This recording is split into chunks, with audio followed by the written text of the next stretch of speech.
बीडमधलं संतोष देशमुख हत्याकांड जसं चर्चेत आलं तसंच तिथलं महादेव मुंडे हत्या प्रकरणही वादात आहे। या हत्या प्रकरणाशी संबंधित महाराष्ट्राच्या राजकारणात मोठी खळबळ उडेल असा दावा आता समोर आलाय।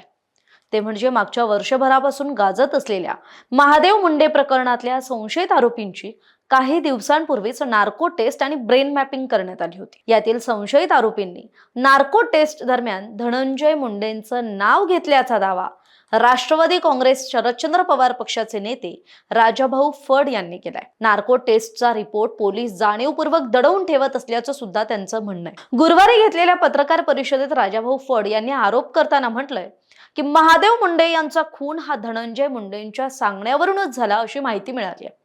मात्र या प्रकरणातील नार्को टेस्टचा रिपोर्ट पोलिसांकडून जाणीवपूर्वक दडवून ठेवला जातोय। यात स्थानिक आमदाराचा दबाव असल्यामुळेच तपासाची दिशा बदलली जात असल्याचा दावा राजाभाऊ फड यांचा आहे। इतकंच नाही तर राजाभाऊ फड यांनी धनंजय मुंडेंवर भारतीय दंड संहितेच्या कलम 120 ब अंतर्गत गुन्हा दाखल करण्याची मागणी केली आहे।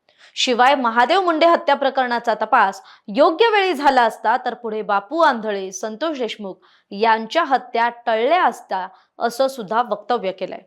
याचबरोबर त्यांनी इशारा दिलाय की 20 मार्च पर्यंत म्हणजे पुढच्या 15 दिवसात जर महादेव मुंडे हत्या प्रकरणातील खऱ्या आरोपींना अटक झाली नाही आणि तपास पारदर्शक झाला नाही तर तीव्र आंदोलन छेडण्यात येईल। दरम्यान दुसऱ्या बाजूला कृषी साहित्य खरेदी आणि ऑफिस ऑफ प्रॉफिट प्रकरणात सामाजिक कार्यकर्ते अंजली दमानी यांनी केलेल्या आरोपांबाबत राज्य लोकायुक्तांनी मात्र उच्च न्यायालयाच्या निकालाचा आधार घेत दमानी यांच्या तक्रारीत कोणतेही ठोस पुरावे नसल्याचं सांगत धनंजय मुंडेंना क्लीन चिट दिली आहे। म्हणजेच एका बाजूला मुंडेंवर गंभीर आरोप तर दुसऱ्या बाजूला मात्र क्लीन चिट।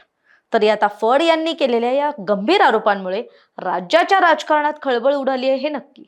मात्र आता नार्को टेस्टचा रिपोर्ट हा नेमका काय सांगतो, हा तपास पुढे कोणत्या दिशेने जातो आणि पोलीस या आरोपांवर काय भूमिका घेतात हे पाहणं महत्त्वाचं ठरणार आहे। शिवाय या सगळ्यात सर्वात मोठा प्रश्न एकच आहे की या सगळ्या गंभीर आरोपांवर माजी मंत्री आणि परळीचे आमदार धनंजय मुंडे काय भूमिका मांडणार याकडे सबंध महाराष्ट्राचं लक्ष लागलंय। तरी आपल्याला याविषयी काय वाटतंय आपली मतं कमेंट बॉक्समध्ये कमेंट करून जरूर कळवा। धन्यवाद। महाराष्ट्रातील सर्व बातम्यांचे विश्वासार्ह व्यासपीठ, सकाळच्या सर्व सोशल मीडिया प्लॅटफॉर्मला लाईक, फॉलो आणि सबस्क्राईब करा। तसंच सर्व नोटिफिकेशनसाठी बेल आयकॉन प्रेस करायला विसरू नका।